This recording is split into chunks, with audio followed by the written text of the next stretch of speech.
Alrighty, my storage space is low, so if I had to redo a part two, it would be a part two. Alright, not an attorney, not giving legal advice.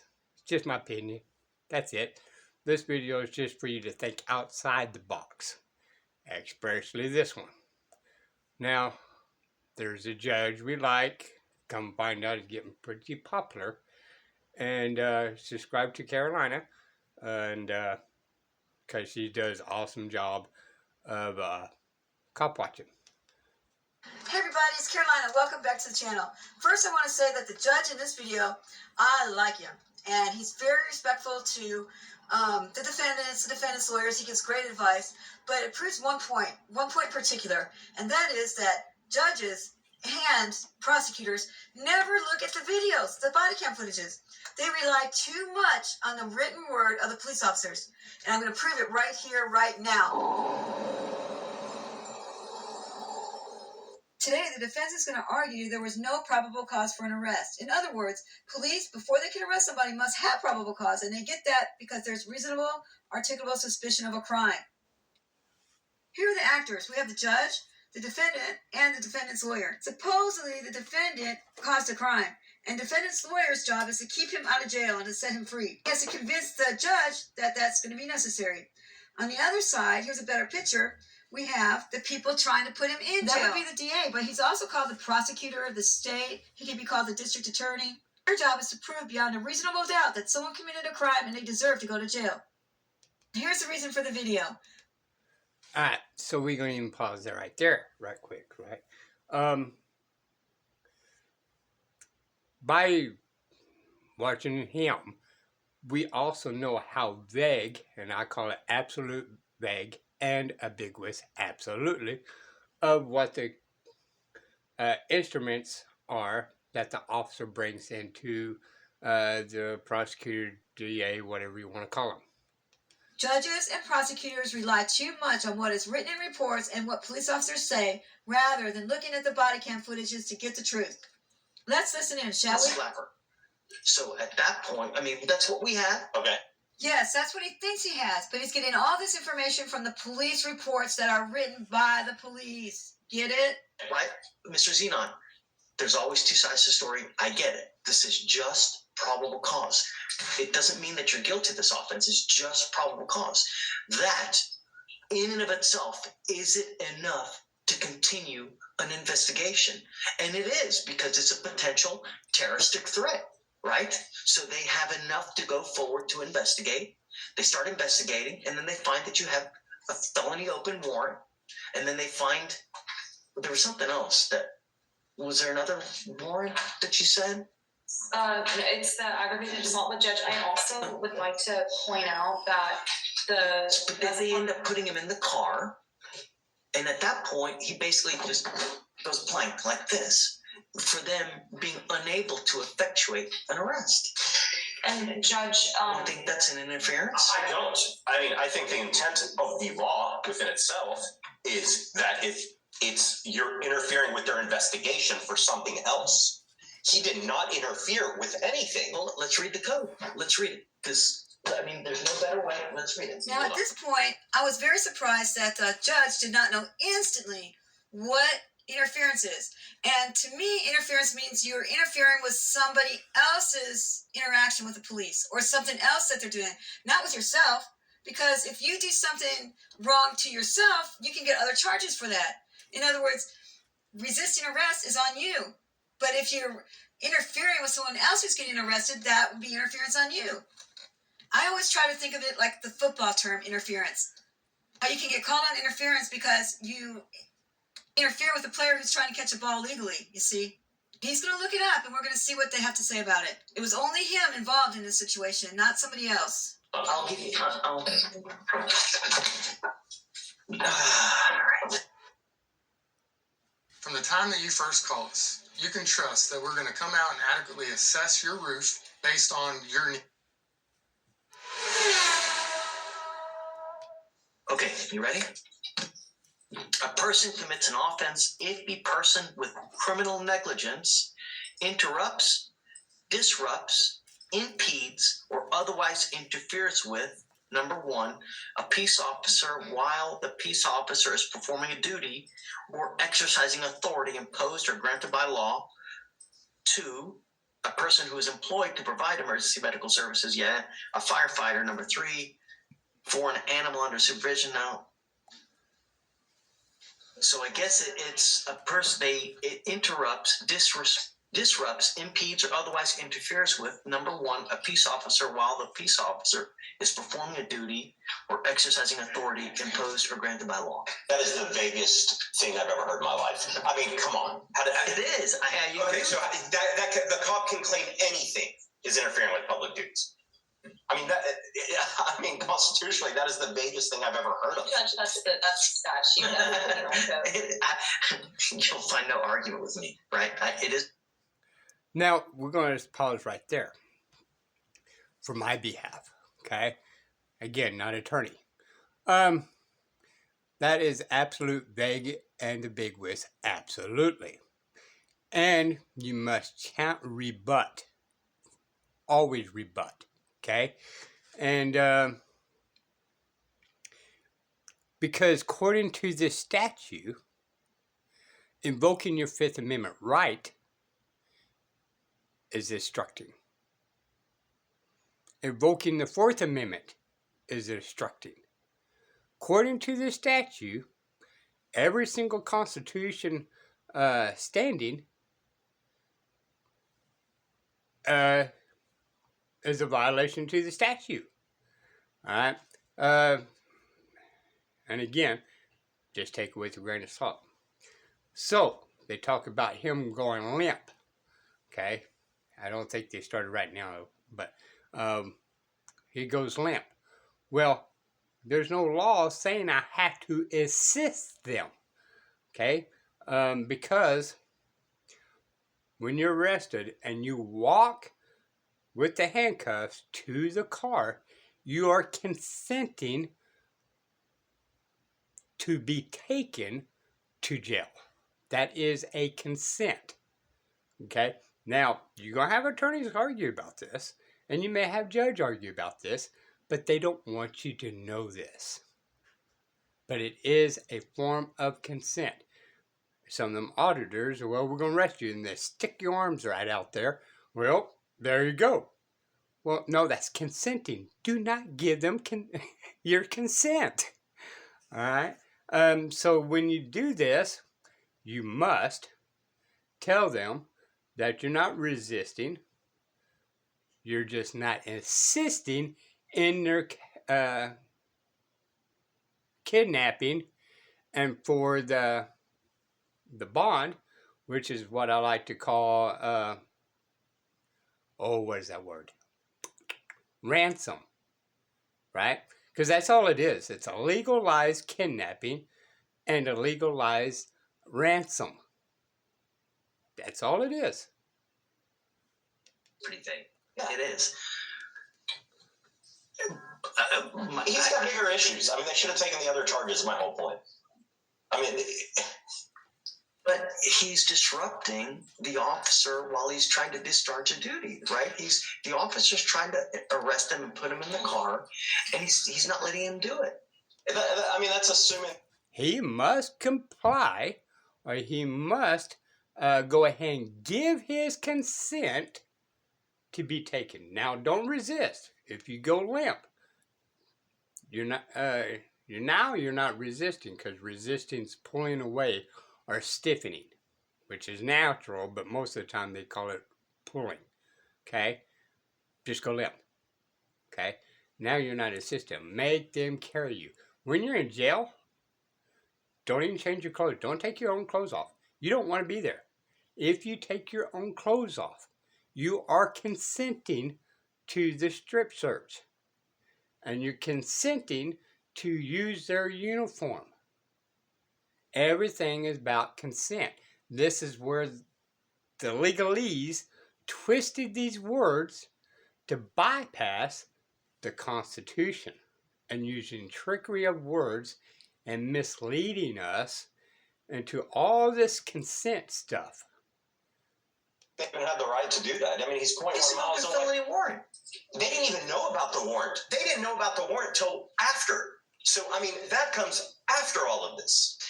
They're saying, go ahead. I didn't even give you a chance to talk. No, you're okay, Please. Judge. They were investigating the assault, Judge, is what or the threat that he admitted to making. So it was an active investigation, and then when they were detaining him, he was resisting arrest, is what it seems like, and that's why it was charged with interference with public servant. And there were also 4 911 calls that were made about this couple arguing. Mhm. I mean, that's what they were investigating. And the witnesses all described. They put him, I guess, did they put him under arrest at the time when he said that he was making that threat?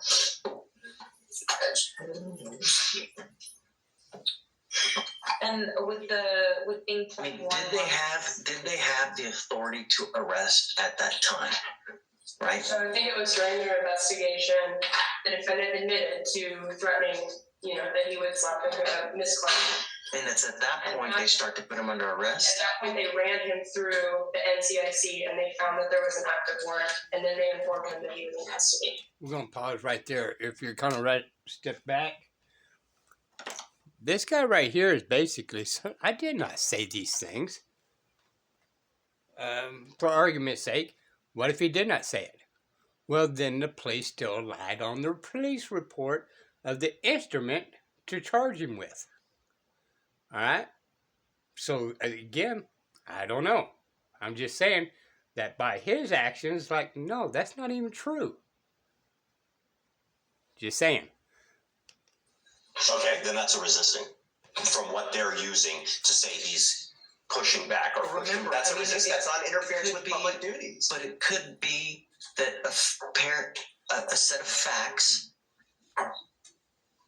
can be multiple charges, right? So it could be resisting, but it could also theoretically be interfering with what he's trying to effectuate, which is an arrest. It's a duty that he's performing. He's performing the duty of an arrest. But again, it's vague. It's the officer didn't put in the report. He's not saying in the dim summary, you are under arrest. We don't Well, I mean, it's Okay, well, I mean, but so I mean, we don't know. I mean, okay, I'm just saying. oh, he says he's under arrest, but I mean, damn, it's all but clear. I mean, this is. We also don't have the offense report. Well, he talks about that and laugh about it, right? But when you detain, you got them cuffs behind your back, you're seized. It's all but clear that you're under arrest. You're under custodial arrest. They call it this magic word detained from Terry versus Ohio, but in all actuality, you are seized of your movement. You're not free to go. That is a custodial arrest. No matter, and I believe there's case laws out there everywhere that says you're basically in a custodial arrest when you're detained. I don't care. I mean, but I think that there's enough. He places him in custody, right? He's going to arrest him. Starts putting him in the car, and dude goes plank. Don't see that, but I don't have the. I've shared the think that- videos with Remember, Right, guys, this is a very low burden. This is probable cause. This is not beyond a reasonable doubt.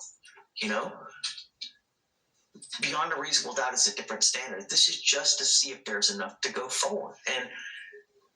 And according to this, you are disrupting, allegedly, you're impeding, and you're otherwise interfering with him trying to arrest you. But you can, again, rebut. No, I'm just not insisting. Just like the Fifth Amendment says, I'm allowed to invoke my silence and an attorney. That's still impeding according to the definition. And putting you in the car. A person can interfere with duties in multiple ways. It's not just one way. Like you go over there and someone else tries to stop an arrest from happening. I don't know. I think that there's enough. Whisper to me because I won't know what you're about to say. And if you want time, you guys can go back and talk. Okay, well, I gotta say. 3 times to search me. Can I have a moment to look at the video? He's telling me a whole separate I need to. And looked at his face structure there again. Like, really? Do you need to look at the video? So, again, you've heard me on a couple of videos how I like him. But him being hesitant to even, for any the defense, to even look at the video is problematic, right? And right now they're in administrative anyway. So, since Chevron has been revitalized, right? Well, now he can kind of interpret it, the statute his way. And later on, the Supreme Courts can interpret that statute in a different way as well. But he should have ordered that statute, and I don't know if he has the authority or not, to send back to the legislature of Texas and say, hey, clarify this statute. It's too absolute, vague, and ambiguous, absolutely. And too many innocent people may be going to jail. Allegedly. Give them time to be able to look at it too. I mean, it's noon. Why don't we do this? Why don't we roll it to Monday and we can, I'll find it now. We can reapproach Monday morning or tomorrow even. And if you find, you know, if you find a completely set of different facts than what they're saying on video, I'm all ears. I'm always all ears. I'm always willing to rehear probable cause at any time. I mean, it's not the be all end all. But for now, what they're telling me, if it in fact is the case, there's enough for probable cause to go forward. Is there enough beyond a reasonable doubt? No. But be that as it may, you know, You have it here, the body cam. I just shared okay, it. so They shared it. They just shared it with me. let's roll it to tomorrow. You guys take a look at the video as well. Be prepared, and then we can reconvene tomorrow. For purposes of now, I'll find probable cause, and then we can regroup again tomorrow. Okay, thank you. Yeah. Okay. All right, Mrs. Zima. See you tomorrow. See you. Okay, here's the next day. Back on Zima. I gotta agree to disagree here. But I would like for you to watch like the 2 minutes of the video that I think. So, Judge, Female voices that you hear are the prosecutors again, and are trying to distract the judge into looking at something else that has nothing to do with what they're there for. I also, because you had this question yesterday, I called Fort Bend and they confirmed it. At Big Green Egg, we believe in bringing people together, because there's nothing quite like sharing a great... So, why are you saying that there's no PC in this case? Is there a PC for something else? Yes. Is there for the interference with public duties? No. I mean, because it's on video, it didn't happen, Judge. Like, so they get calls for an assault, a disturbance, whatever. You're telling me the fact that they're saying he goes plank in the car while He doesn't. being arrested He doesn't does happen? not go plank. It's on video, Judge. Would they say he uses his? I guess he uses He's his in handcuffs. The officer has to place his hand on the chest of the defendant to get the defendant to sit back in the car. He also has to grab his legs and push them back into the car.